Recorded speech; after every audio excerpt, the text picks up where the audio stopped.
أعوذ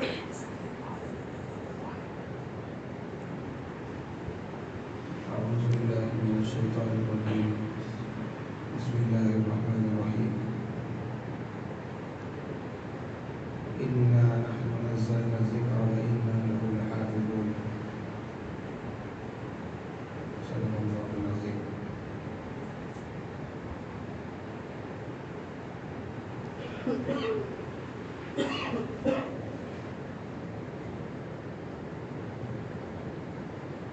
قرآن کریم کی تفسیر شروع کرنے سے پہلے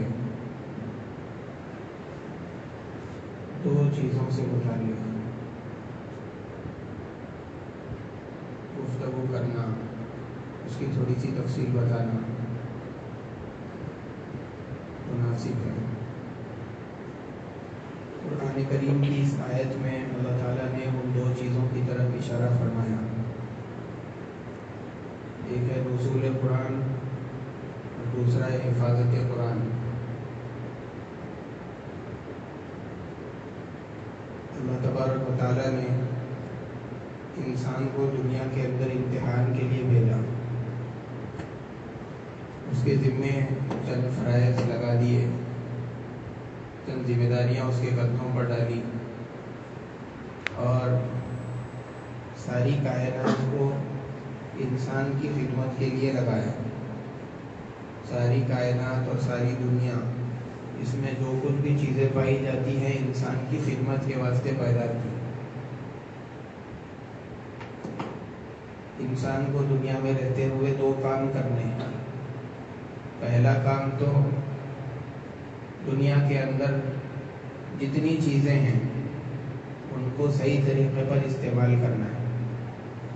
دوسرا کام یہ کرنا ہے ان چیزوں کے استعمال کرتے ہوئے اللہ تبارک و تعالیٰ کے جو احکامات ہیں اس کو مد نظر رکھنا ہے، اور کوئی ایسا کام نہ کرنے پائے جو اللہ تعالیٰ کی مرضی اور اس کی منشا کے خلاف ہو۔ ان دو کاموں کے کرنے کے واسطے انسان کو علم کی ضرورت ہے۔ جب تک انسان کو علم نہ ہوگا اس وقت تک وہ دنیا کی چیزوں کو استعمال نہیں کر سکے گا، اور جب تک علم نہ ہوگا اللہ تبارک و تعالیٰ کی مرضی کس میں ہے، اللہ تعالیٰ کو کیا چیز پسند ہے،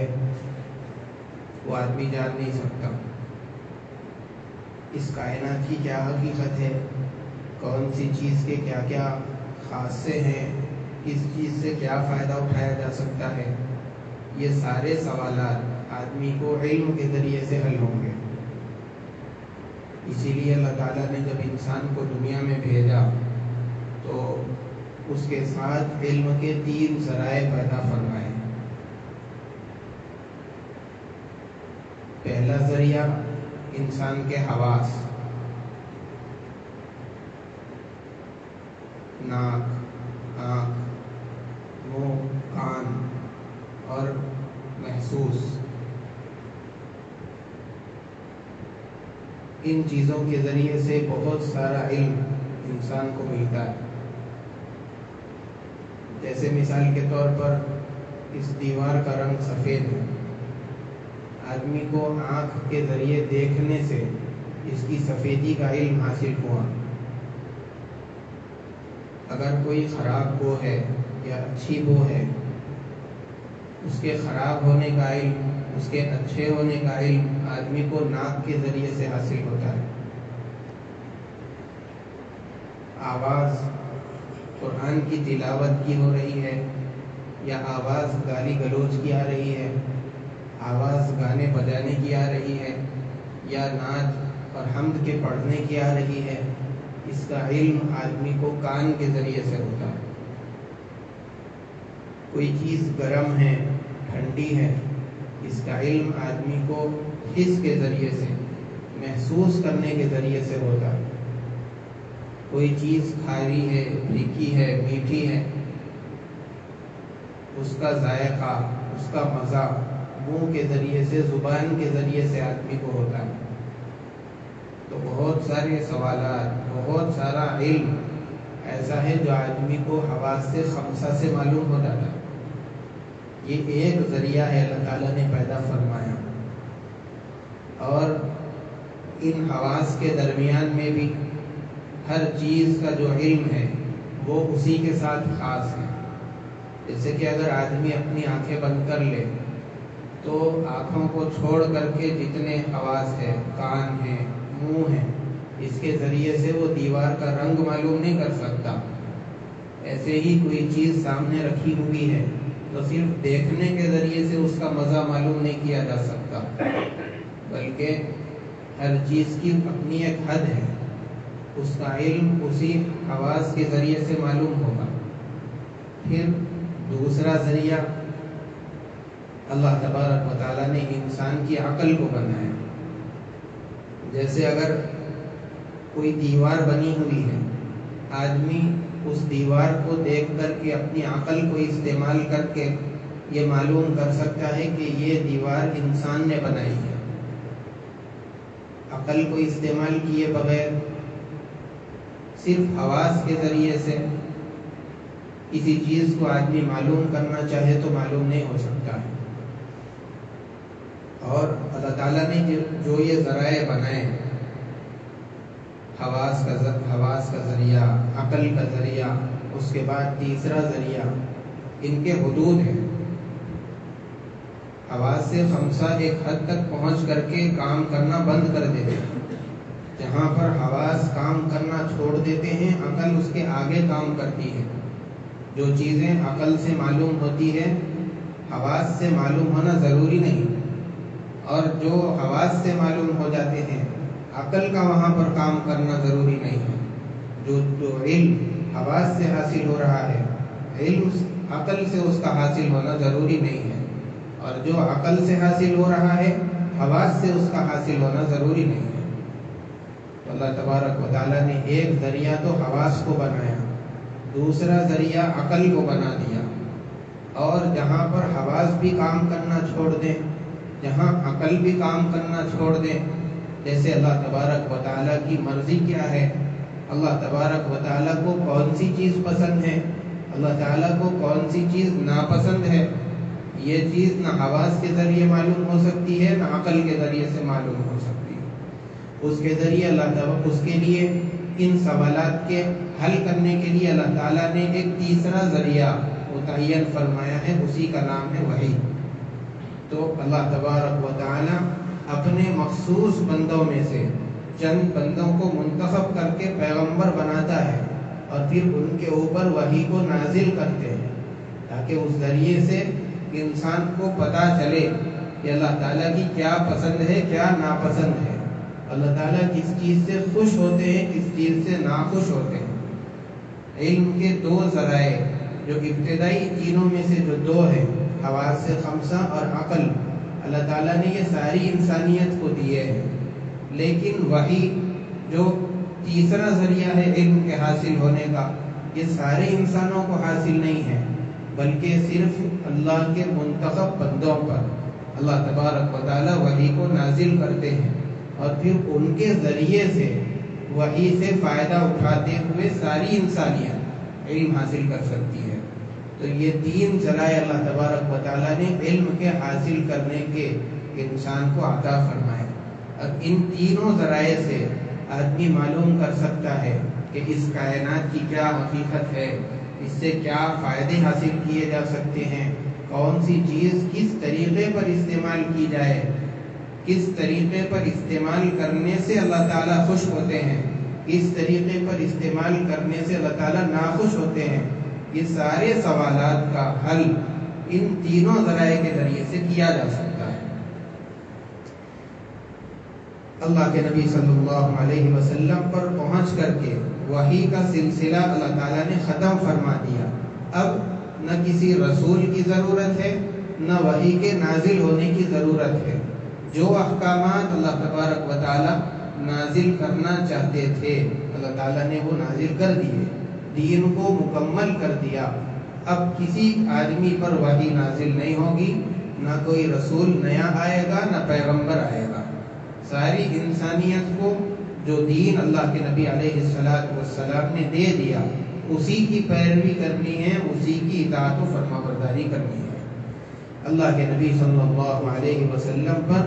وحی نازل ہوا کرتی تھی۔ آپ صلی اللہ علیہ وسلم پر وحی کے نازل ہونے کی مختلف صورتیں ہیں۔ حضرت اما جان عائشہ رضی اللہ تعالیٰ عنہ فرماتی ہیں کہ حضرت حارث بن ہشام رضی اللہ تعالیٰ عنہ نے اللہ کے نبی صلی اللہ علیہ وسلم سے پوچھا،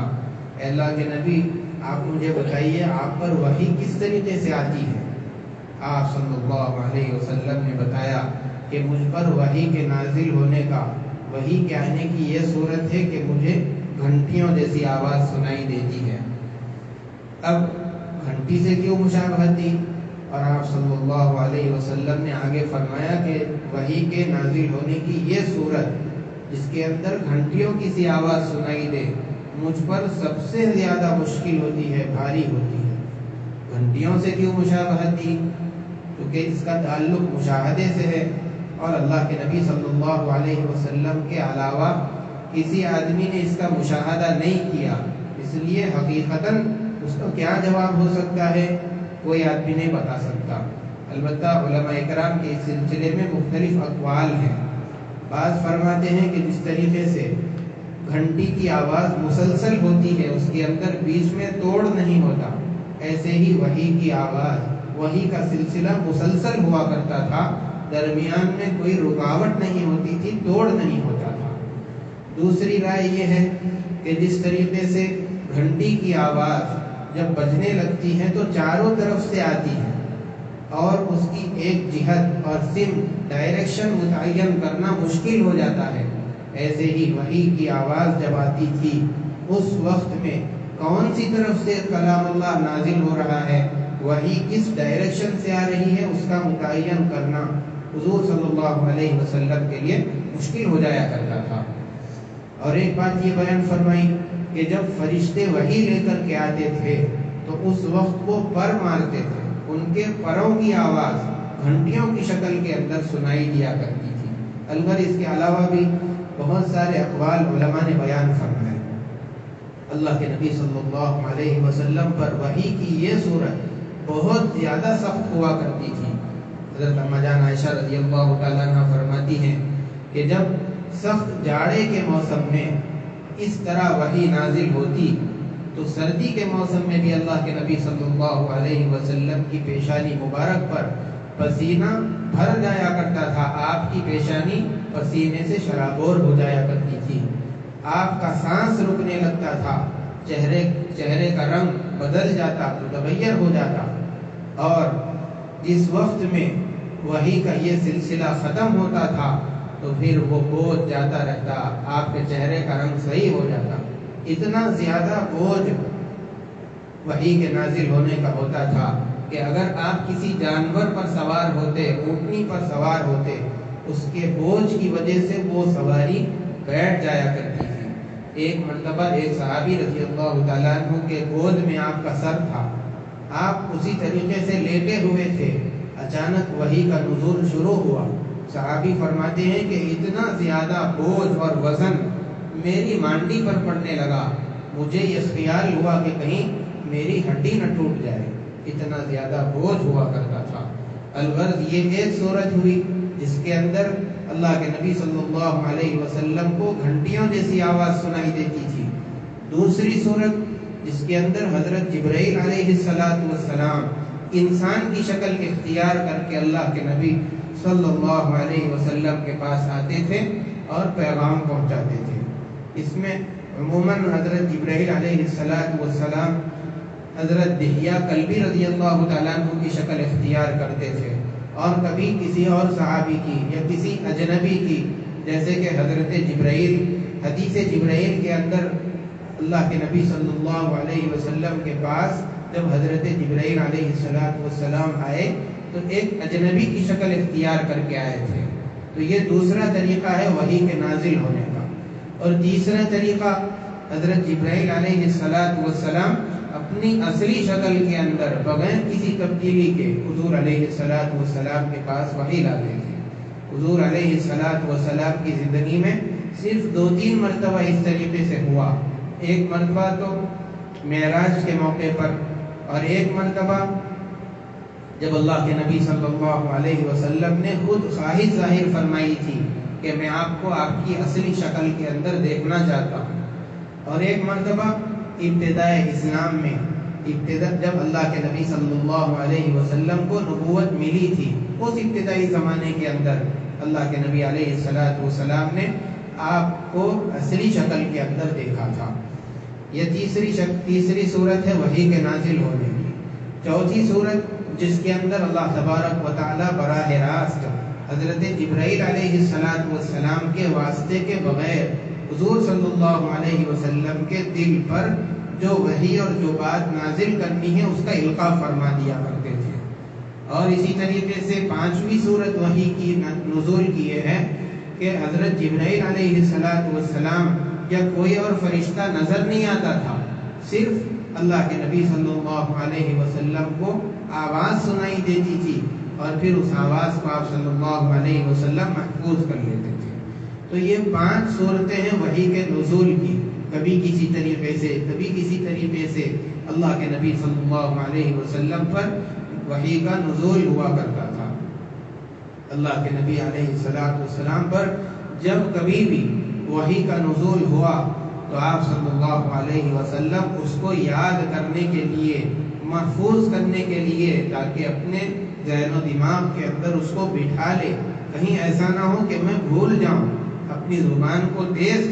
چلایا کرتے تھے تاکہ مجھے یاد ہو جائے۔ اللہ تبارک و تعالیٰ نے قرآن کریم کے اندر اللہ کے نبی صلی اللہ علیہ وسلم کی اس عادت سے متعلق فرمایا لا تحرک به لسانک لتعجل به، کہ آپ اس کو یاد کرنے کے لیے اپنی زبان کو جلدی جلدی مت چلائیے۔ ان علینا جمعہ وقرآن،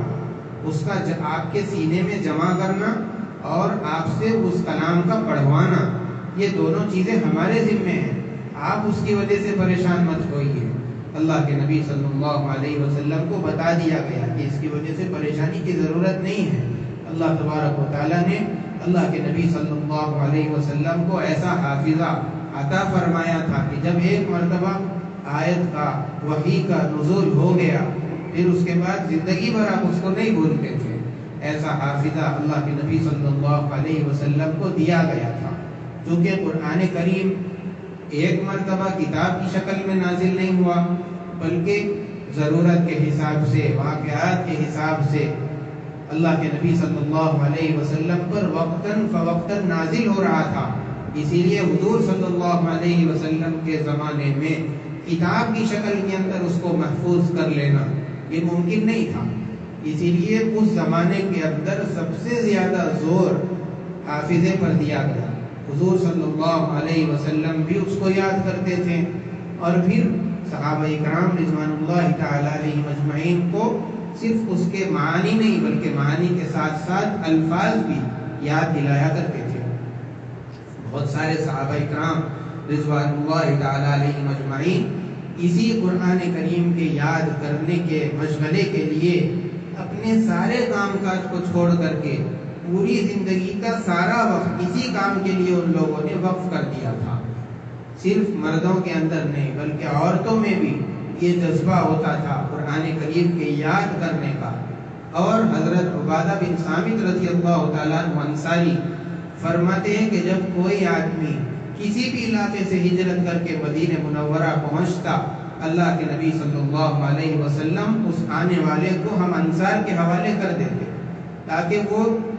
ہم اس کو لے جا کر کے قرآن کریم سکھلائیں، اور پھر وہ ہمارے ساتھ چلتا، قرآن کریم ہمارے یہاں سیکھتا۔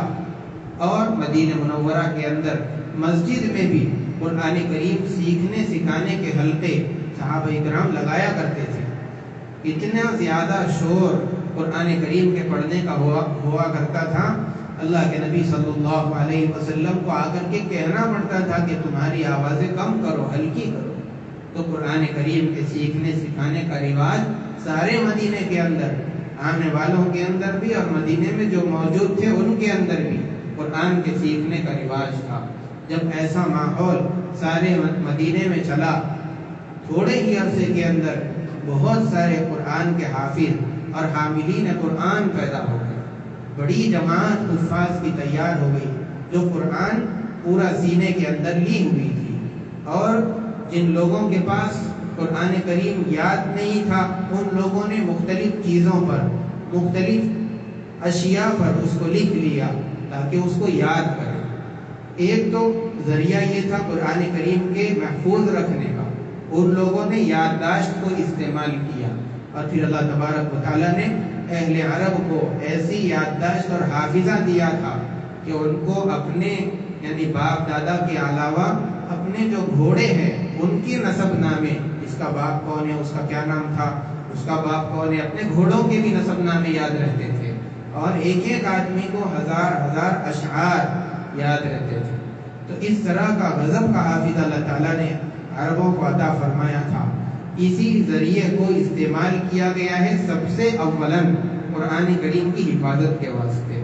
اور دوسرا ذریعہ اللہ کے نبی صلی اللہ علیہ وسلم حافظے کے علاوہ قرآن کریم جو وحی نازل ہوتی، جو آیت اترتی، اس کے لکھانے کا بھی اہتمام کرتے تھے۔ اس کے واسطے باضابطہ صحابہ کی جماعت تھی جو کاتبین وحی کہلاتے تھے۔ حضرت زید بن ثابت رضی اللہ تعالیٰ عنہ فرماتے ہیں کہ اللہ کے نبی صلی اللہ علیہ وسلم پر جب آیات نازل ہوتی، وحی اترتی، تو آپ پر پسینہ،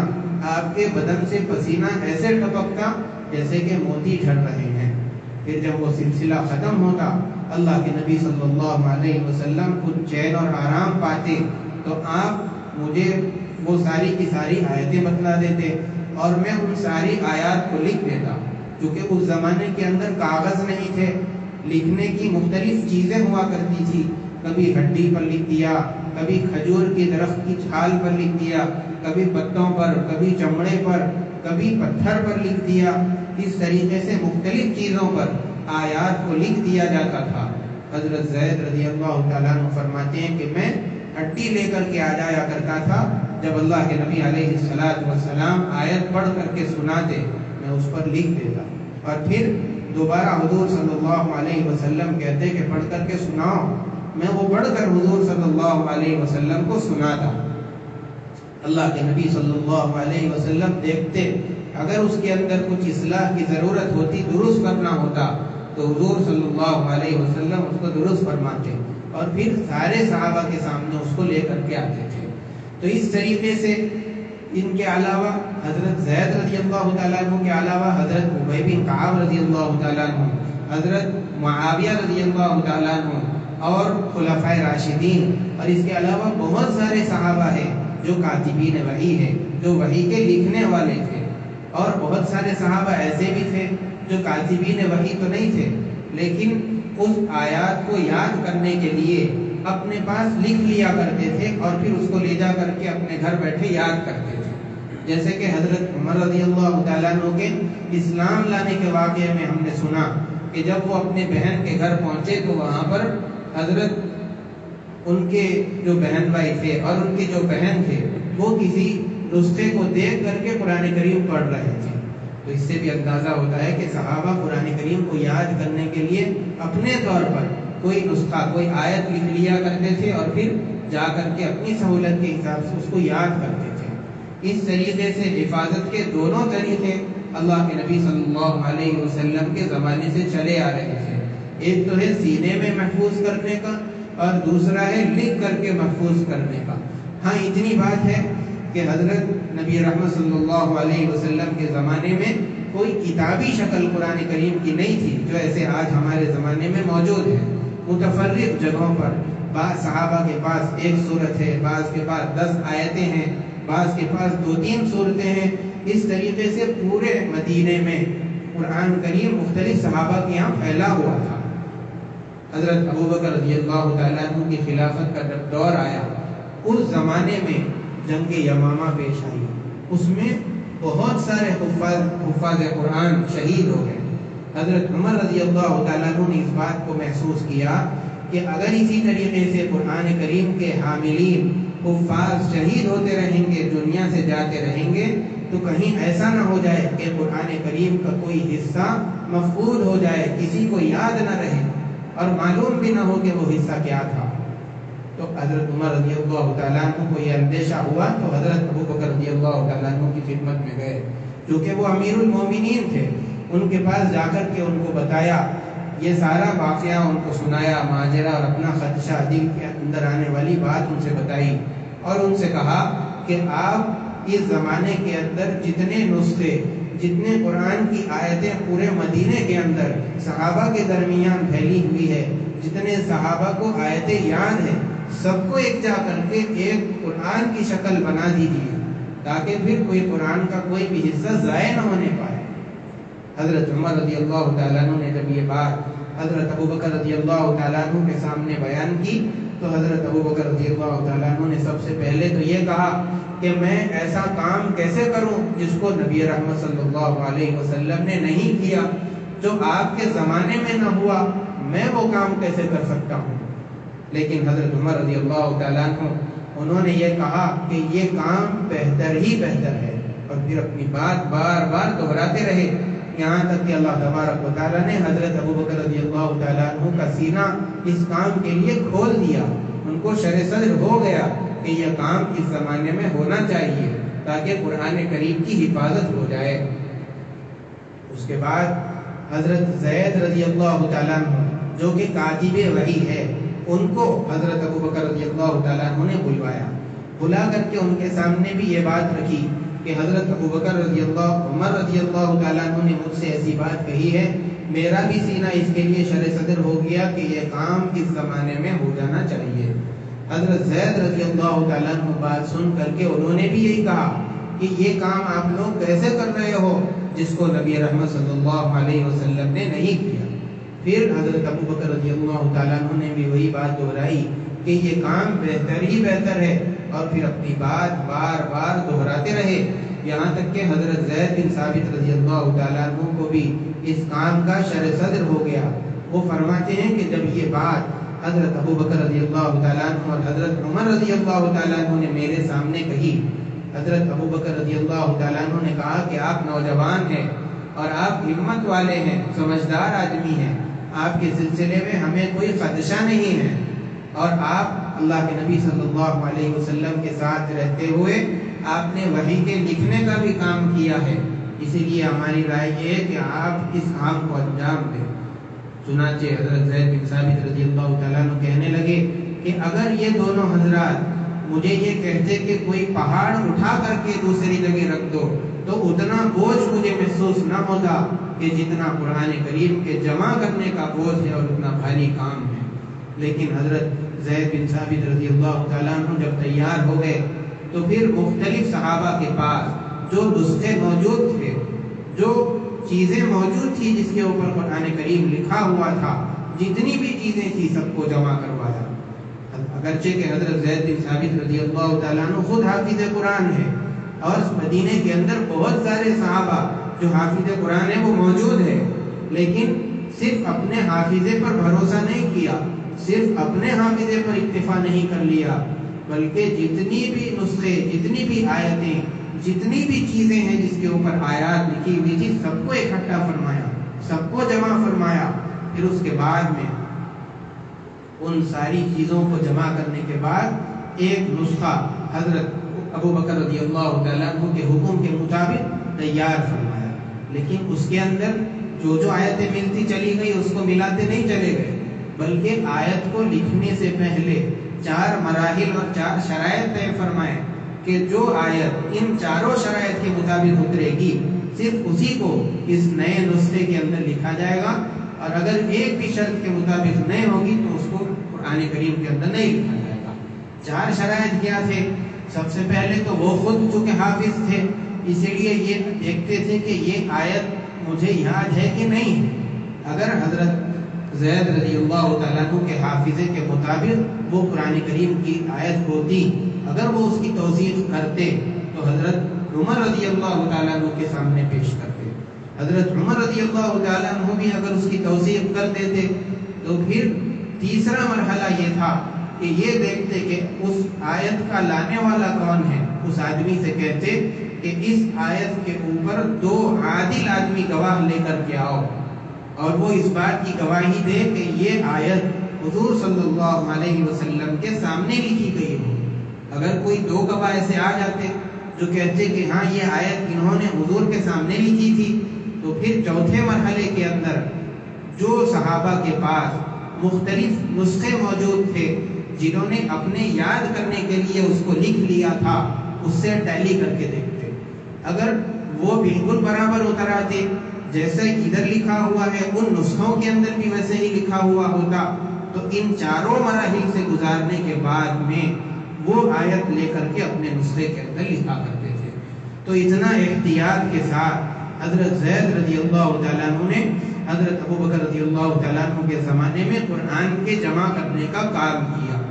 لیکن اس کے اندر جس طریقے سے آج پورے سورے ملا کر کے ایک قرآن ہمارے سامنے ہے، وہ شکل نہیں دی گئی تھی،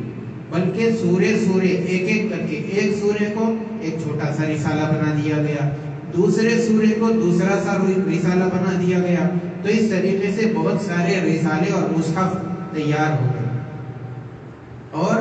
وہ مصحف جب تک حضرت ابو بکر رضی اللہ تعالیٰ عنہ کی خلافت کا دور تھا انہی کے یہاں رہے۔ حضرت عمر رضی اللہ تعالیٰ عنہ کے دور میں حضرت عمر رضی اللہ تعالیٰ عنہ کے پاس تھے، اس کے بعد جب آپ کا وصال ہو گیا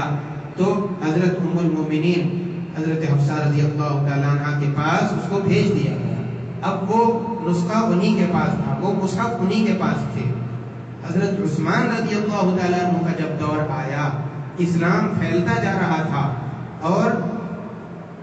دور دور تک اسلام میں داخل ہونے والے لوگ موجود تھے، مختلف ممالک کے لوگ بھی اسلام کے اندر داخل ہو رہے تھے، اور وہ لوگ قرآن کریم سیکھ رہے تھے۔ وہاں پر جو فوجیں پہنچتی، وہاں پر جو تاجر پہنچتے، ان کے ذریعے سے لوگ قرآن کریم سیکھ رہے تھے۔ اور چونکہ قرآن کریم 7 طریقوں پر نازل ہوا، اللہ کے نبی علیہ السلام پر قرآن کریم کے پڑھنے کے 7 طریقے نازل ہوئے، اور مختلف قبائل نے، مختلف لوگوں نے انہی 7 طریقوں پر قرآن کریم اللہ کے نبی صلی اللہ علیہ وسلم سے سیکھا۔ تو اب جب یہ مختلف لوگ مختلف علاقوں کے اندر پہنچے اور وہاں کے لوگ ان کے شاگرد بننا چاہتے تھے، تو ان لوگوں نے جو طریقے سے حضور صلی اللہ علیہ وسلم سے قرآن کریم سیکھا تھا، وہی طریقے سے ان لوگوں نے ان علاقے والوں کو قرآن سکھلا دیا۔ تو اب مختلف صحابہ جنہوں نے مختلف طریقوں سے قرآن سیکھا تھا، تو مختلف علاقوں میں جب پہنچے تو علاقے والے بھی انہی مختلف طریقوں سے قرآن پڑھنا سیکھ رہے تھے۔ تو اب علاقے کے اندر قرآن کریم کے پڑھنے کے مختلف طریقے رائج ہو گئے، جس کی وجہ سے جب حضرت حذیفہ رضی اللہ تعالیٰ عنہ یا کوئی اور ایک صحابی کسی غزوے کے اندر گئے، انہوں نے وہاں پر دیکھا کہ ملک شام والے اور ملک عراق والے قرآن کریم کی تلاوت کے سلسلے میں جھگڑ رہے ہیں۔ ملک شام والوں نے قرآن کریم کے پڑھنے کا جو طریقہ سیکھا تھا وہ عراق والوں نے نہیں سیکھا، اور عراق والوں نے جو طریقہ قرآن کے پڑھنے کا سیکھا تھا شام والوں نے وہ طریقہ نہیں سیکھا تھا۔ تو اب جب دونوں کا قرآن کے پڑھنے کا طریقہ الگ ہو گیا تو اسی وجہ سے آپس میں جھگڑا ہوا اور ایک دوسرے کو کافر کہنے لگے۔ حضرت عثمان رضی اللہ تعالیٰ عنہ کے پاس جب حضرت حذیفہ رضی اللہ تعالیٰ عنہ مدینے لوٹ کر کے آئے، سیدھے حضرت عثمان رضی اللہ تعالیٰ عنہ نے جا کر کے یہ سارا واقعہ بتایا۔ حضرت عثمان رضی اللہ تعالیٰ عنہ اس طرح کے واقعات پہلے مدینے کے اندر بھی سن چکے تھے، چونکہ مدینے کے اندر بھی صحابہ کے شاگرد موجود تھے، ان کے بھی قرآن کے پڑھنے کے طریقے الگ الگ تھے۔ آپس میں وہ لوگ بھی ایک دوسرے کو ملامت کرتے اور کہتے کہ ہمارا قرات کا طریقہ بہتر ہے، تمہارا قرات کا طریقہ بہتر نہیں ہے۔ اس طریقے سے جھگڑے مدینے کے اندر بھی موجود تھے۔ حضرت عثمان رضی اللہ تعالیٰ عنہ نے جلیل القدر صحابہ کو جمع کیا اور ان سے کہا، مشورہ کیا کہ کیا کرنا چاہیے۔ میں یہ سوچ رہا ہوں، میں یہ دیکھ رہا ہوں کہ مدینے کے اندر بھی اختلاف ہو رہا ہے، اسلام دور دراز ممالک کے اندر پھیل رہا ہے، وہاں پر بھی اختلافات ہو رہے ہیں۔ جب مشورہ کیا تو صحابہ نے حضرت عثمان رضی اللہ تعالیٰ عنہ سے پوچھا کہ آپ کی کیا رائے ہے؟ حضرت عثمان رضی اللہ تعالیٰ عنہ نے بتایا کہ میری رائے یہ ہے کہ کوئی ایک ایسا نسخہ تیار کر دیا جائے، ایسی مصحف تیار کی جائے جس پر ساری امت کا اجماع ہو جائے، مختلف پڑھنے کے طریقے نہ ہوں، بلکہ کوئی ایک طریقہ ایسا رائج کر دیا جائے جو ساری امت کے اندر چلے۔ اس کی وجہ سے جو اختلاف ہو رہا ہے سب ختم ہو جائے گا۔ سب نے اس رائے کو پسند فرمایا۔ اور پھر اس کام کے لیے حضرت عثمان رضی اللہ تعالیٰ عنہ نے 4 لوگوں کو منتخب کیا. اس میں حضرت زید بن ثابت رضی اللہ تعالیٰ عنہ، حضرت عبداللہ ابن زید رضی اللہ تعالیٰ عنہ، حضرت سعید اور اسی طریقے سے حضرت عبد الرحمن رضی اللہ تعالیٰ عنہ. ان 4 لوگوں کو حضرت عثمان رضی اللہ تعالیٰ عنہ نے یہ کام سونپا کہ تم لوگ جتنے بھی نسخے موجود ہیں سب کو پھر سے اکٹھا کرو. جیسے حضرت زید رضی اللہ تعالیٰ عنہ نے حضرت ابو بکر رضی اللہ تعالیٰ عنہ کے زمانے میں وہ ساری چیزوں کو منگوا کر اکٹھا کیا تھا، اس زمانے میں پھر سے ان ساری چیزوں کو منگواؤ، ایک جگہ جمع کرو، پھر اسی کے مطابق ایک نسخہ ایسا تیار کرو. اور پھر حضرت حفصہ رضی اللہ تعالیٰ عنہ کے پاس جو نسخہ حضرت ابو بکر رضی اللہ تعالیٰ عنہ کے زمانے میں تیار ہوا تھا وہ بھی منگواؤ. وہ منگا کر کے ان سب کو سامنے رکھ کر کے کوئی ایسی مصحف تیار کرو جس کی وجہ سے کوئی اختلاف باقی نہ رہے، ساری امت کا اس کے اوپر اجماع ہو جائے. یہ کہہ کر کے ان چاروں کے ذمے ایک ذمہ داری ڈالی. اس کے اندر حضرت زید رضی اللہ تعالیٰ عنہ انصاری تھے، مدینے کے رہنے والے، اور باقی جو تینوں صحابہ ہیں وہ قریش کے تھے، مکے کے رہنے والے تھے. حضرت عثمان رضی اللہ تعالیٰ عنہ نے یہ تاکید فرمائی اور ان سے کہہ دیا، کیونکہ مدینے والوں کی زبان اور مکے والوں کی زبان کے اندر تھوڑے الفاظ کا اختلاف ہے، اسی لیے ان لوگوں سے یہ تاکید کر دی کہ اگر زید کا اور تم تینوں کا اختلاف ہو جائے، یعنی انصار میں سے آپ کا اور ان تینوں کا جو کہ مکے والے ہیں ان کا اختلاف ہو جائے تو آپ قرآن کریم کو قریش کے مطابق لکھیں گے، اس لیے کہ قرآن کریم قریش کی زبان پر نازل ہوا، اسی کے مطابق آپ کو لکھنا ہوگا. اب وہ سارے نسخے منگا لیے گئے. حضرت حفصہ رضی اللہ تعالیٰ عنہ کے گھر جو نسخہ تھا وہ سارے منگا لیے گئے. اس کے بعد سب کو رکھ کر کے 7 نسخے بنائے گئے، 7 قرآن شریف لکھے گئے. مختلف ممالک کے اندر، ایک یمن، ایک شام، ایک عراق، اسی طریقے سے 7 نسخے 7 علاقوں کے اندر بھیجے گئے. وہاں کے گورنروں کو تاکید کی گئی کہ تمہارے شہر کے اندر جتنے قرآن ہیں سب کو منگاؤ اور ان سب کو اپنے پاس رکھ کر کے نئے نسخے اس نسخے کے مطابق تیار کرو اور سارے شہر کے اندر اس کو تقسیم کراؤ.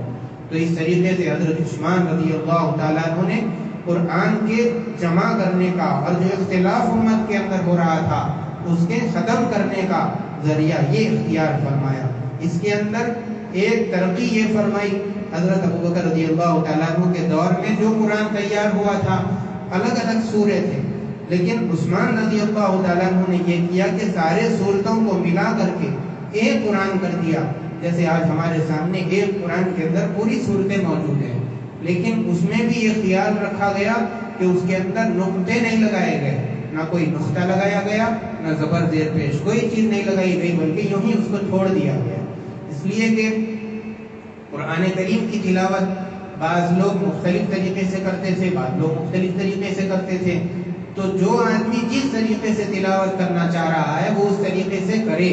اس کے اندر اختلاف نہ ہونے پائے، اسی لیے اس کے اندر نقطے نہیں لگائے گئے. اس طریقے سے کام کرنے پر حضرت عثمان رضی اللہ تعالیٰ عنہ نے ساری امت کو اس قرآن کے ایک نسخے پر جمع کر دیا، اور جو صحابہ کے دوسرے نسخے موجود تھے جو مختلف ہڈیوں پر ان سب چیزوں پر لکھے ہوئے تھے ان کو نظر آتش کر دیا اور جلا دیا، تاکہ پھر بعد میں امت کے اندر کوئی اختلاف پیدا ہی نہ ہونے پائے. اور ہشام بن حاکم یا حکم، کوئی ایک گورنر یا بادشاہ، اس نے حضرت ام المومنین حضرت حفصہ رضی اللہ تعالی عنہ کے پاس جو نسخہ حضرت ابو بکر رضی اللہ تعالی عنہ کا تیار کردہ تھا اس کو بھی منگا کر کے جلوا دیا، تاکہ پھر امت کے اندر کوئی اختلاف بھی نہ رہے. کہیں ایسا نہ ہو جائے کہ آگے چل کر وہ نسخہ نکالا جائے اور پھر اس کی وجہ سے امت میں پھر اختلاف پڑنے لگے. اس لیے وہ ساری چیزیں، وہ سارے راستے اور اسباب بند کر دیے گئے جس کی وجہ سے امت کے اندر اختلاف ہو سکتا تھا. اس طریقے سے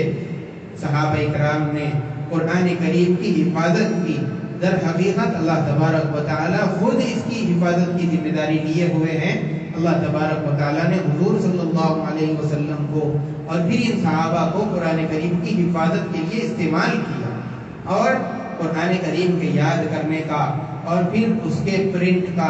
یہ سلسلہ ابھی تک جاری ہے، اور یہ جو آج نسخے اور مصحف چھپتے ہیں یہ سارے کے سارے حضرت عثمان رضی اللہ تعالیٰ عنہ کی ترتیب دیے ہوئے ہیں، اسی کے مطابق قیامت تک چلتے رہیں گے۔ بہت سارے لوگ یہ کہتے ہیں کہ قرآن کریم کا یہ نسخہ جو آج موجود ہے یہ تو حضرت عثمان رضی اللہ تعالیٰ عنہ کے دور میں تیار ہوا، اللہ کے نبی صلی اللہ علیہ وسلم پر جو قرآن نازل ہوئی تھی یہ وہ نہیں ہے۔ حالانکہ ایسی بات نہیں ہے، بہت سارے صحابہ حافظ تھے، اگر اس کے اندر کوئی غلطی ہوتی تو فوراً اس کی اصلاح فرما دیتے، فوراً اس کی نکیر کرتے اور ٹوکتے، لیکن حضرت عثمان رضی اللہ تعالیٰ عنہ کے اس نسخے کے تیار کرانے کے بعد کسی نے بھی نکیر نہیں فرمائی، کسی نے بھی نہیں ٹوکا۔ اس سے پتہ چلتا ہے کہ یہ نسخہ وہی ہے، اس کے اندر جو کلام، اس کے اندر جو مضمون ہے یہ وہی ہے جو اللہ کے نبی صلی اللہ علیہ وسلم پر وحی کے ذریعے سے نازل ہوا تھا۔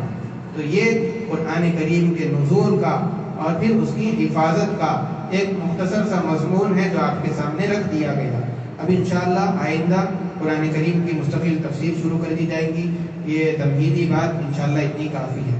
اللہ تبارک و تعالی ہم تمام کی قرآن کے ذریعے سے صحیح رہبری فرمائے، غلط راستے پر چلنے سے ہماری حفاظت فرمائے۔ وصلی اللہ وسلم علی سیدنا محمد وعلی آلہ وصحبہ اجمعین، وآخر دعوانا الحمد للہ رب العالمین۔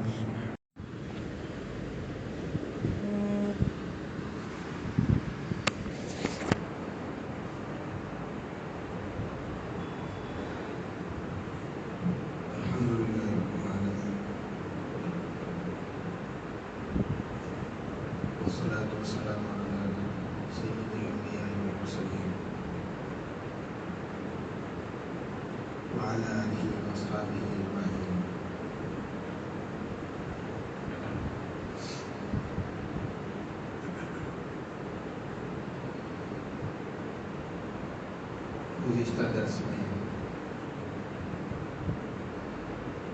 چند باتیں نزول قرآن سے متعلق اور حفاظت قرآن سے متعلق آپ حضرات کے سامنے عرض کی گئی۔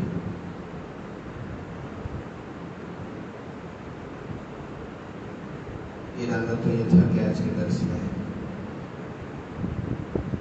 بسم اللہ اور سورہ فاتحہ سے متعلق کچھ باتیں بتائی جائیں، لیکن پھر ذہن میں بات آئی کہ قرآن کریم یہ اللہ کی طرف سے بھیجی گئی کتاب ہمارے لیے، یہ ہماری کتاب ہے، ہم کتاب والے ہیں،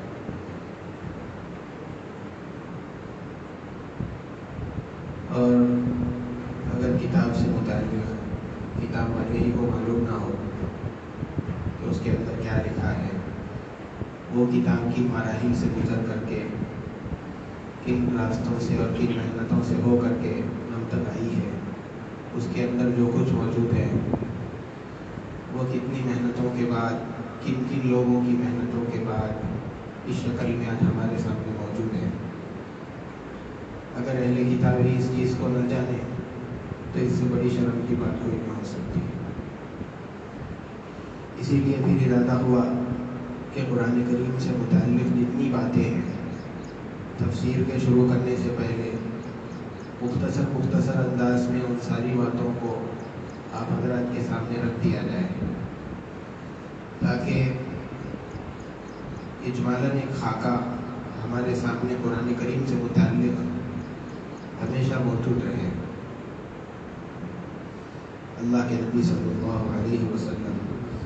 جس مرتبہ ایک مرتبہ قبیلے بنو غفار کے تالاب کے پاس تشریف فرما تھے، حضرت جبرائیل علیہ السلام تشریف لائے اور اللہ کے نبی صلی اللہ علیہ وسلم سے فرمایا کہ اللہ تبارک و تعالیٰ آپ کو حکم دیتے کہ آپ اپنی امت کو حکم کیجئے کہ وہ ایک حرف پر قرآن کریم کی تلاوت کریں۔ اللہ کے نبی صلی اللہ علیہ وسلم نے فرمایا کہ میری امت اس بات کی طاقت نہیں رکھتی ہے، میں اللہ تعالیٰ سے معافی اور مغفرت طلب کرتا ہوں، میری امت میں اس بات کی طاقت نہیں ہے۔ حضرت جبرائیل علیہ السلام واپس چلے گئے۔ دوسری مرتبہ تشریف لائے اور کہا اللہ تبارک و تعالیٰ آپ کو حکم کر رہے ہیں کہ آپ اپنی امت کو حکم کیجئے کہ وہ 2 حرفوں پر قرآن کریم کی تلاوت کریں۔ اللہ کے نبی صلی اللہ علیہ وسلم نے پھر وہی کہا کہ میں اللہ تعالیٰ سے معافی اور مغفرت طلب کرتا ہوں، میری امت میں اس بات کی طاقت نہیں ہے۔ حضرت جبرائیل علیہ السلام دوبارہ چلے گئے، تیسری مرتبہ آئے اور پھر اللہ کے نبی صلی اللہ علیہ وسلم سے کہا اللہ تبارک و تعالیٰ آپ سے کہتے ہیں، آپ کو حکم دے رہے ہیں، آپ اپنی امت کو حکم کیجئے کہ وہ 3 حرف پر قرآن کریم کی تلاوت کریں۔ اللہ کے نبی صلی اللہ علیہ وسلم نے اپنی وہی بات دہرائی کہ میں اللہ تعالیٰ سے معافی اور مغفرت طلب کرتا ہوں، میری امت میں اس بات کی طاقت نہیں ہے۔ پھر چوتھی مرتبہ آ کر کے حضرت جبرائیل علیہ السلام نے یہ بتایا اللہ تعالیٰ آپ کو حکم دیتے ہیں کہ آپ اپنی امت کو حکم کیجئے کہ وہ 7 حرف پر قرآن کریم کی تلاوت کریں، اور جو آدمی ان 7 حرف میں سے کسی بھی حرف پر قرآن کریم کی تلاوت کرے گا تو اس کی قرآن کی تلاوت اور قرأت درست ہو جائے گی۔ اب اس کے بعد سے آدمی ان 7 حروف میں سے جس پر بھی تلاوت کرے اس کی قرأت صحیح اور درست مانی جائے گی۔ 7 قرأتوں سے کیا مراد ہے، 7 حرف سے کیا مراد ہے، علماء کی اس سلسلے میں مختلف اقوال ہیں۔ راجح قول یہ ہے کہ جن 7 طریقوں سے اللہ کے نبی صلی اللہ علیہ وسلم پر قرآن کریم نازل ہوا ہے ان میں باہمی اختلاف وہ 7 قسم کا ہے۔ ایک تو ہے اسماء کا اختلاف، جیسے کوئی بھی لفظ ہو، کوئی ورڈ ہو، کبھی اس کو سنگولر بولا جاتا ہے، واحد بولا جاتا ہے، اور کبھی جمع بولا جاتا ہے، پلورل۔ انگریزی کے اندر 2 ہی چیزیں ہوتی ہیں، ایک سنگولر اور ایک پلورل، لیکن عربی کے اندر ان دونوں کے درمیان میں بھی ایک چیز ہوتی ہے، تثنیہ۔ سنگولر کے معنی ایک کے لیے اور پلورل یعنی جمع کے لیے، بہت ساروں کے لیے۔ عربی کے اندر یہ تینوں ہوتے ہیں، واحد، تثنیہ اور جمع۔ واحد سے مراد ایک کے لیے، تثنیہ سے مراد 2 کے لیے، اور جمع سے مراد 3 اور اس سے زائد کے لیے۔ اور اسی طریقے سے مذکر اور مؤنث، میل، فیمیل، ان کے لیے بھی انگریزی کے اندر جس طرح الگ الگ ورڈز استعمال کیے جاتے ہیں، عربی کے اندر بھی مذکر کے لیے الگ اور مؤنث کے لیے الگ۔ تو ایک تو اختلاف یہ ہوتا ہے واحد، تثنیہ، جمع، مذکر و مؤنث کا۔ ایک قرأت ہے جس کے اندر ایک لفظ واحد استعمال کیا جاتا ہے، دوسری قرأت ہے اس کے اندر وہی لفظ جمع کا استعمال کیا جاتا ہے۔ دوسرا اختلاف افعال کا، اس طریقے سے انگریزی کے اندر بھی past tense, present tense, future tennis, اور پھر آرڈر کے لیے الگ اس کا صیغہ ہوتا ہے۔ ایسے ہی عربی کے اندر بھی ماضی کے لیے الگ، ماضی یعنی گزرا ہوا زمانہ، پاسٹ ٹینس۔ ایسے ہی عربی کے اندر مضارع ایسا لفظ ہوتا ہے جس کے اندر پریزنٹ اور فیوچر دونوں ایک ساتھ جمع ہو جاتے ہیں۔ تو کبھی کبھی بعض قرأتوں کے اندر ایک لفظ پاسٹ ٹینس استعمال ہوتا ہے، دوسری قرأت کے اندر وہی لفظ آرڈر کا استعمال ہوتا ہے۔ جیسے کہ ایک قرأت ہے قرآن کریم کے اندر ربنا باعد بین اسفارنا، دوسری قرأت کے اندر باعد کی جگہ ربنا باعد بین اسفارنا۔ تو اس طریقے سے ایک قرأت میں دوسرا لفظ، ایک قرأت کے اندر کوئی اور لفظ استعمال کیا جاتا ہے۔ کبھی کبھی حروف کے اندر کمی زیادتی ہو جاتی ہے، جیسے کہ تجری من تحتها الانہار، اس کے اندر اس قرأت میں من تحتها الانہار استعمال کیا گیا۔ بعض قرأت کے اندر تجری تحتها الانہار، من اس کے اندر نہیں ہے۔ اور کبھی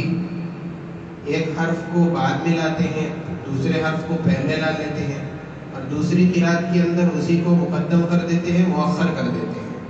ورڈز آگے پیچھے کیے جاتے ہیں.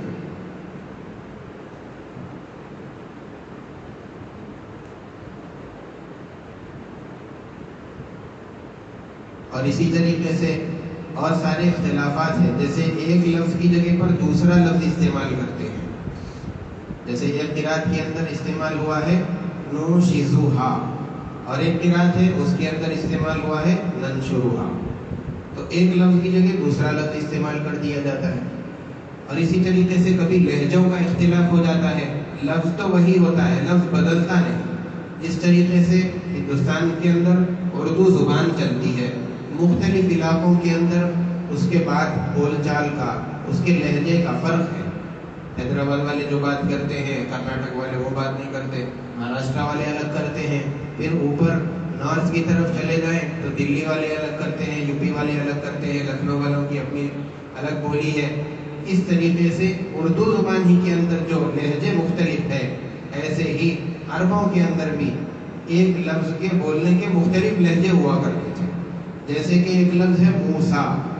بعض دوسری قرأتوں کے اندر اس کو موسیٰ پڑھا جاتا ہے. تو یہ بہت ساری اختلافات کی وجہ سے 7 قرأتیں اللہ کے نبی صلی اللہ علیہ وسلم پر نازل ہوئی.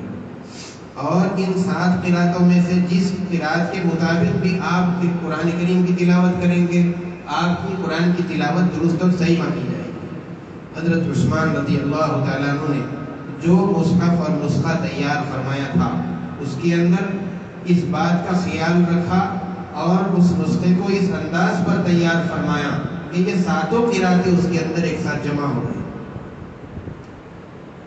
اب اس کے جمع کرنے کا کیا طریقہ تھا؟ ان کے سامنے ایک ہی طریقہ تھا کہ اس کے اندر نقطے اور زبر زیر پیش نہ لگائے جائے. اس کے ذریعے سے اب جو آدمی جس قرأت کے مطابق چاہے پڑھ سکتا ہے. ننشزو پڑھنے والا ننشزو پڑھ سکتا ہے، ننشرو پڑھنے والا ننشرو پڑھ سکتا ہے، اس لیے کہ اس کے اندر نقطے ہی نہیں ہیں. تو اپنے حساب سے اپنی قرأت کے مطابق جو آدمی جیسے پڑھنا چاہے اس کو پڑھ سکتا تھا. اس کے لیے اس کے اندر نقطے نہیں لگائے، زبر زیر پیش نہیں لگائے. لیکن جب قرآن کریم عجم میں پہنچا، جو عرب نہیں تھے، عرب کے علاوہ دوسرے ممالک کے اندر اسلام پھیلا، قرآن ان کے پاس پہنچا، وہ لوگ تو قرآن کریم بغیر نقطوں کے اور زبر زیر پیش کے ان کے لیے پڑھنا ان کے بس کی بات نہیں تھی. عربوں کے لیے تو بہت آسان تھا، لیکن چونکہ عجمی لوگ عربی سے واقف ہی نہیں ہیں، کون سی جگہ پر کون سا حرف پڑھنا ہے، کون سا لیٹر پڑھنا ہے، یہ بھی ان کو معلوم نہیں تھا. ان کی قرأت کے لیے، ان کے قرآن کریم کی تلاوت کو آسان کرنے کے لیے پھر اس کے آگے حضرت عثمان رضی اللہ تعالیٰ عنہ کے دور کے بعد اس سلسلے میں کام بہت سارے لوگوں نے کیا. سب سے پہلے اس میں نقطے لگائے گئے، جتنے بھی حروف ہیں اس کے اندر کون سے حرف پر کتنے نقطے ہونے چاہیے. اس سلسلے میں سب سے پہلے کس نے کام کیا؟ مختلف رائے، مختلف روایات اس سلسلے میں کتابوں میں ملتی ہیں. ایک روایت یہ ملتی ہے کہ اس پہ سب سے پہلے کام حضرت ابو الاسود دؤلی رحمۃ اللہ علیہ نے انجام دیا. ایک روایت یہ ملتی ہے کہ حضرت علی رضی اللہ تعالیٰ عنہ کے کہنے پر، ان کی تلقین پر انہوں نے یہ کام کیا تھا. اور ایک روایت میں یہ بات بھی ملتی ہے کہ کوفہ کے گورنر زیاد کے کہنے پر انہوں نے یہ کام انجام دیا. دوسری روایت یہ ملتی ہے کہ حجاج بن یوسف نے حضرت حسن بصری رحمۃ اللہ علیہ، یحییٰ بن حضرت یحییٰ، اور اسی طریقے سے حضرت نصر اللیثی رحمہ اللہ تعالی، ان تینوں کی سرپرستی میں یہ کام کروایا. تو یہ روایات ملتی ہیں. اسی طریقے سے اس کے بعد دوسرا کام زبر زیر پیش، حرکات کے دینے کا قرآن کریم کے اندر. پہلے حرکات بھی نہیں تھی، تو اس سلسلے میں بھی مختلف روایات ملتی ہے. یقینی طور پر کس نے کام کرایا یہ کوئی بات کتابوں کے اندر مذکور نہیں ہے. اس سلسلے میں بھی وہی 3-4 روایت ہیں حضرت ابو الاسود دؤلی رحمۃ اللہ علیہ کی. اسی طریقے سے حجاج بن یوسف نے ان تینوں بزرگوں کی نگرانی میں وہ کام کروایا. یہ روایات ملتی ہیں. ان دونوں روایات کو جمع کرنے کا طریقہ مفسرین یہ فرماتے ہیں کہ سب سے پہلے حضرت ابو الاسود دؤلی رحمۃ اللہ علیہ سے یہ کام کرایا گیا، لیکن انہوں نے حرکات کی جگہ پر اعراب دینے کا یہ طریقہ اختیار کیا کہ جہاں پر زبر لگانا ہوتا تھا وہاں ایک نقطہ لگاتے تھے، جہاں زیر لگانا ہوتا تھا نیچے کی طرف ایک نقطہ لگاتے تھے، اور جہاں پیش لگانا ہوتا تھا آگے کی طرف ایک نقطہ لگایا کرتے تھے۔ تو اس طریقے سے اعراب دینے کی، زبر پیش اور زیر دینے کا کام انہوں نے اس طریقے سے انجام دیا۔ لیکن جب یہ طریقہ زبر زیر پیش لگانے کا عجم میں پہنچا تو ان لوگوں کو قرآن کریم کی تلاوت میں دشواری ہونے لگی، اس لیے کہ تا، شین، سا ان کے پہلے ہی سے نقطے موجود ہوتے ہیں، اب زبر زیر پیش کے نقطے الگ سے لگائیں گے تو عجم اس بات کو سمجھ نہیں پا رہے تھے کہ یہ نقطہ زبر زیر پیش کا ہے کیا اس حرف کا ہے۔ جیسے کہ ایک لیٹر ہے تا، اس کے اوپر دو نقطے ہوتے ہیں، اب اس کے اوپر اگر زبر کا نقطہ دے دیا جائے تو پھر عجم تو یہ سمجھ نہیں پائیں گے کہ یہ نقطہ جو اوپر کی طرف لگا ہوا ہے یہ زبر کا نقطہ ہے یا سا کا نقطہ ہے۔ اب وہ لوگ سا کو تا کو سا پڑھنے لگے، اس لیے کہ وہاں تو 3 نقطے لگے ہوئے ہیں، اور کون سا نقطہ لیٹر کا ہے کون سا زبر کا ہے یہ فرق نہیں کر پا رہے تھے۔ اسی لیے اثر-نو کام حجاج بن یوسف نے ان تینوں بزرگوں سے، حضرت حسن بصری رحمۃ اللہ علیہ سے، حضرت یحییٰ اور حضرت نصر اللیثی رحمہ اللہ تعالی، ان تینوں سے یہ کام کیا۔ اثر-نو انہوں نے کام شروع کیا، اور پھر جو زبر زیر پیش کے نقطے تھے ان نقطوں کو مٹا کر کے انہوں نے زبر کی جگہ اوپر ایک لکیر، زیر کی جگہ نیچے ایک لکیر، اور پیش کی جگہ پر اس طرح گول دائرہ کھینچ کر کے ایک علامت بنائی۔ اس کے بعد عرب کے لیے، عجم کے لیے، ہر ایک کے لیے قرآن کریم کی تلاوت کا پڑھنا آسان ہو گیا۔ صحابہ اکرام رضوان اللہ تعالی علیہم اجمعین، وہ لوگوں کا معمول تھا 7 دن کے اندر قرآن کریم کے ختم کر دیا۔ ان لوگوں نے اسی حساب سے قرآن کریم کو 7 حصوں میں برابر حصے کر کے تقسیم کر لیے تھے، اسی کو منزل کہا جاتا ہے۔ اب یہ پاروں کی تقسیم قرآن کریم کے اندر کہاں سے آئی، اس سلسلے میں یقینی بات کتابوں کے اندر نہیں ہے، البتہ اتنا کہا جا سکتا ہے کہ حضرت عثمان رضی اللہ تعالیٰ عنہ نے جو مصحف تیار کرایا تھا اسی میں انہوں نے اس بات کا لحاظ رکھا کہ پوری قرآن کریم کو برابر 30 حصوں کے اندر تقسیم کر دیا جائے، تاکہ بعد میں پڑھنے والے اور اسی طریقے سے اس کے یاد کرنے والے جو بچے اور متعلمین رہیں گے ان کے لیے سہولت ہو جائے، آسانی پیدا ہو جائے، اس کے لیے انہوں نے یہ کام کرایا تھا۔ اسی لیے قرآن کریم کے 30 پارے ہیں۔ ایک اور علامت قرآن کریم کے اندر لگائی جاتی تھی، جب 5 آیتیں ختم ہو جاتی تو وہاں پر 5 لکھ دیا جاتا تھا، 10 آیتیں ختم ہوتی تو 10 وہاں پر لکھ دیا جاتا تھا۔ لیکن زمانے کے گزرنے کے ساتھ ساتھ وہ دو علامتوں کا لکھنا ختم ہو گیا، اور ایک اور علامت ہے رکوع کی، جہاں پر رکوع ختم ہوتا ہے وہاں عین لکھ دیا جاتا ہے۔ ایک مضمون مکمل ہونے کے بعد میں ایک رکوع کی علامت لگائی جاتی ہے، اور چونکہ اتنی مقدار اس رکوع کے اندر متعین کی جاتی ہے جو کہ نماز کی 1 رکعت کے اندر پڑھنا آسان ہو، اتنی مقدار آسانی کے ساتھ پڑھی جا سکتی ہو، رکوع کے اندر اتنی مقدار کو متعین کر دیا گیا۔ تو اب اس کا نام رکوع اسی لیے رکھا گیا کہ وہاں پہنچ کر کے آدمی نماز کے اندر اس جگہ رکوع کر سکتا ہے، اسی لیے اس کو رکوع نام رکھ دیا گیا۔ عجم چونکہ جانتے نہیں تھے، قرآن کریم کے اندر بہت سارے ایسے مقامات ہیں جہاں پر آدمی ٹھہر جائے تو معنی کچھ کے کچھ ہو جاتے ہیں، بدل جاتے ہیں، اور جہاں پر ملا کر پڑھنا نہیں ہے وہاں پر اگر ملا کر پڑھ دیتا ہے تو قرآن کے معنی بدل جاتے ہیں۔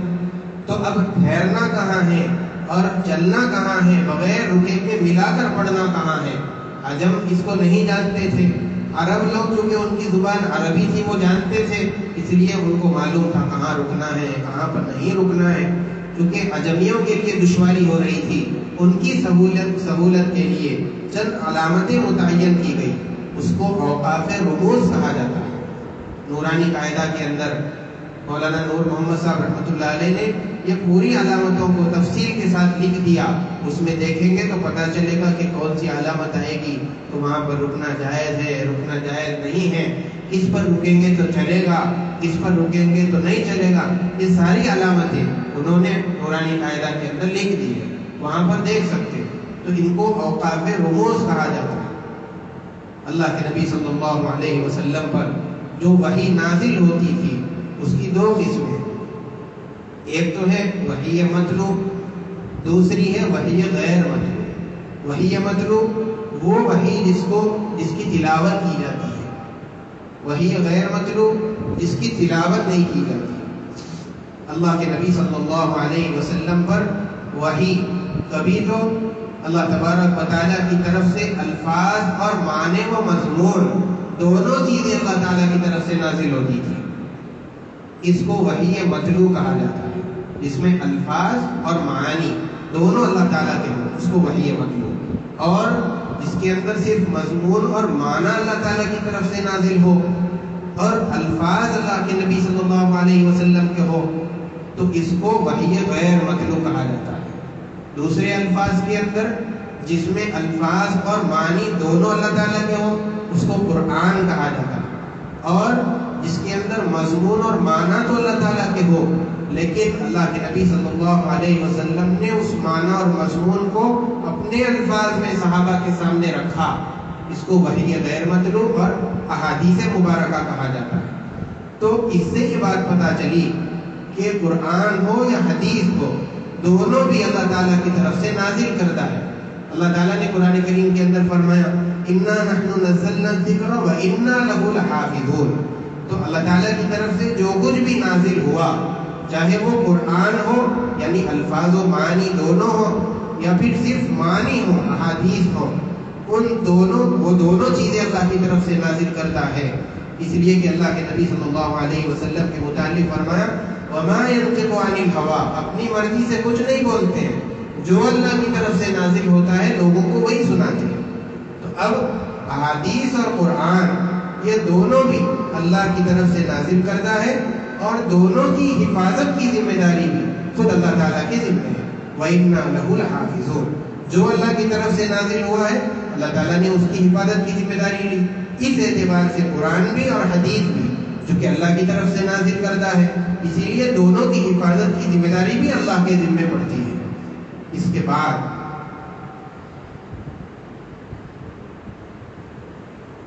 احادیث مبارکہ یہ قرآن کریم کی تشریح ہے، ایکسپلینیشن ہے۔ بہت سارے لوگ آج کے زمانے میں یہ سمجھتے ہیں کہ دین میں رہنمائی کے لیے، دیندار بننے کے واسطے قرآن کریم کافی ہے، احادیث مبارکہ کی ضرورت نہیں ہے، اس کے بغیر بھی ہم دیندار بن سکتے ہیں۔ اللہ کے نبی صلی اللہ علیہ وسلم تو ایک میسنجر تھے، ایک پوسٹ مین کی طرح سے تھے جنہوں نے اللہ کا پیغام ہم تک پہنچایا۔ تو اس اعتبار سے جس طریقے سے بھیجنے والے کے کلام کی اہمیت ہوتی ہے، لانے والے پوسٹ مین کے کلام کی کوئی حیثیت نہیں ہوتی، ایسے ہی اللہ کے کلام کی تو اہمیت اور حیثیت ہے، لیکن اللہ کے نبی صلی اللہ علیہ وسلم کے کلام کی کوئی حیثیت اور اس کی ضرورت نہیں ہے دیندار ہونے کے لیے۔ بعض لوگوں کا یہ خیال ہے، حالانکہ قرآن اور حدیث دین میں بہت ضروری ہے۔ جس طریقے سے قرآن ضروری ہے احادیث مبارکہ بھی اتنی ہی ضروری ہے، اس لیے کہ قرآن کریم کے اندر تو عقائد، بنیادی احکامات کی تعلیم دے دی گئی، باقی ان احکامات کی تفصیل اور تشریح ساری کی ساری احادیث مبارکہ کے اندر موجود ہے۔ جیسے ایک چھوٹی سی آسان مثال، قرآن کریم کے اندر ایک حکم دیا گیا ہے مسلمانوں کو، اقیموا الصلاۃ، نماز قائم کرو۔ اب کون سی نماز قائم کرنا ہے، کس وقت میں کون سی نماز پڑھنی ہے، کون سی نماز کتنے رکعت پڑھنی ہے، یہ ساری تفصیل قرآن کریم کے اندر نہیں ہے، اور نماز کیسے قائم کرنی ہے یہ بھی تفصیل قرآن کریم کے اندر نہیں ملے گی۔ اب اگر کوئی آدمی صرف قرآن سامنے رکھ کر کے یہ ثابت کرنا چاہے کہ نماز ایسے پڑھنا ہے، فلاں ظہر کی نماز 4 رکعت پڑھنی ہے، فلاں نماز کتنے رکعت پڑھنی ہے، اور نماز کو اس انداز میں پڑھنا ہے، پہلے تکبیر کہنا، قرات، اس کے بعد رکوع سجدہ، یہ ترتیب قرآن کریم کے اندر نہیں ہے۔ اس کے لیے احادیث کی طرف رجوع کرنا ضروری ہے، اس کے بغیر آدمی صحیح راستہ پا ہی نہیں سکتا۔ قرآن کریم سے اتنا حکم تو اس کو معلوم ہوگا کہ نماز پڑھو، لیکن نماز کیسے پڑھنی ہے، کتنے رکعت پڑھنی ہے، یہ ساری تفصیل کے لیے احادیث کا سہارا لینا اس کے لیے ضروری ہے۔ اسی طریقے سے زکوٰۃ کا بھی مسئلہ ہے، وآتوا الزکاۃ حکم تو دے دیا گیا، کتنی زکوٰۃ دینی ہے، کتنا مال ہوگا تو زکوٰۃ دینا ہوگا، اس کے بعد کون سے مال پر زکوٰۃ دینا ہے، یہ ساری تفصیل حدیث کے اندر ملے گی۔ صرف قرآن کو لے کر کے آدمی ان ساری چیزوں کو حل نہیں کر سکتا، اسی لیے جتنا قرآن ضروری ہے اتنا ہی احادیث مبارکہ بھی ایک مسلمان کے لیے ضروری ہے۔ اللہ کے نبی صلی اللہ علیہ وسلم پر سب سے پہلی وحی کب نازل ہوئی، اس سلسلے میں مختلف اقوال ذکر کیے گئے۔ بعض صحابہ کہتے ہیں کہ غار حرا کے اندر، بعض صحابہ کہتے ہیں کہ سب سے پہلے سورہ مدثر نازل ہوئی۔ اما جان عائشہ رضی اللہ تعالیٰ عنہ فرماتی ہیں اللہ کے نبی صلی اللہ علیہ وسلم پر وحی کا سلسلہ سچے خواب کی شکل کے اندر شروع ہوا۔ جس وقت آپ کو نبوت نہیں ملی تھی اس سے پہلے ہی آپ کو خواب دکھائے جاتے تھے، جب صبح اٹھتے تو وہ بہو وہی چیزیں سامنے نظر آتی تھی۔ اس طریقے سے آپ کو خواب کی شکل کے اندر وحی کا سلسلہ شروع ہو گیا۔ اس سلسلے کے شروع ہونے کے بعد خلوت کے اندر عبادت کی خواہش، جذبہ اللہ کے نبی صلی اللہ علیہ وسلم کے اندر پیدا ہوا۔ اکثر راتیں آپ غار حرا کے اندر گزارا کرتے تھے، پھر وہاں پر چند راتیں گزارنے کے بعد حضرت جبرائیل علیہ السلام وہاں آئے، اور پھر فرشتے کے ذریعے سے جو پہلی وحی حضور صلی اللہ علیہ وسلم پر نازل ہوئی، اقرأ بسم ربک الذی خلق، یہ والی آیت نازل ہوئی۔ قرآن کریم کے اندر بہت ساری صورتیں، بعض مدنی ہیں، بعض مکی صورتیں ہیں۔ مکی آیتیں، مکی صورتیں کس کو کہتے ہیں، مدنی آیتیں اور صورتیں کس کو کہتے ہیں، انشاءاللہ یہ آئندہ بتا کر کے پھر سورہ فاتحہ اور بسم اللہ اس سے متعلق پوری تفصیل آپ کے سامنے عرض کی جائیں گی۔ اللہ تعالیٰ ہم تمام کو صحیح راستے کی ہدایت فرمائے، قرآن کریم کے ذریعے سے صحیح راستہ دکھائے، اس پر چلنے کی توفیق دے۔ وصلی اللہ وسلم علی سیدنا محمد وعلی آلہ وصحبہ اجمعین، والحمد للہ رب العالمین۔